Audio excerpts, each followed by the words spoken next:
Second step then is you got to ask God if you're the one to address it.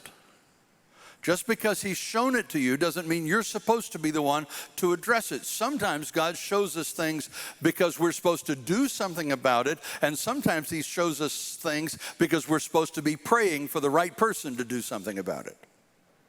There may be some people in your life that need somebody to go talk to them, but you ain't the person to do it. Maybe somebody else that needs to do it. And so it's either an action step or a prayer list kind of thing. And you got to ask the question, which one is it? 2 Samuel chapter 12, verse 1 says, the Lord sent Nathan to David. Who sent Nathan to David? The Lord did the sending. Now hear me, and this is critical. God didn't go to David in a dream. God didn't go to David in an audible voice. He sent a person, and not just a person, but he sent a person who was able to recognize God's leading to go, and a person who had earned the right through service and love to speak hard truths to David.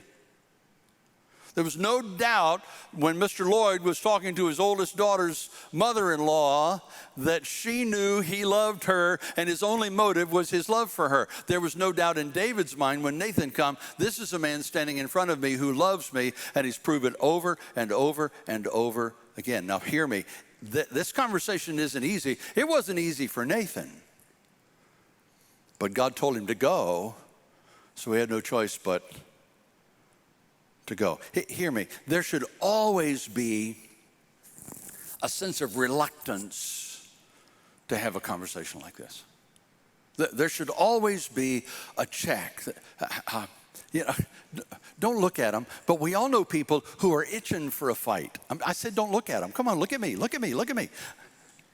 They just love to confront. They're just looking for stuff that's wrong so they can call it out. I need you to understand that just because you see something going on doesn't necessarily mean you're the one to talk about it or talk to them about it. Well, I just say it like it is. I just tell things the way they are. Well, I'd rather tell things the way they can be personally.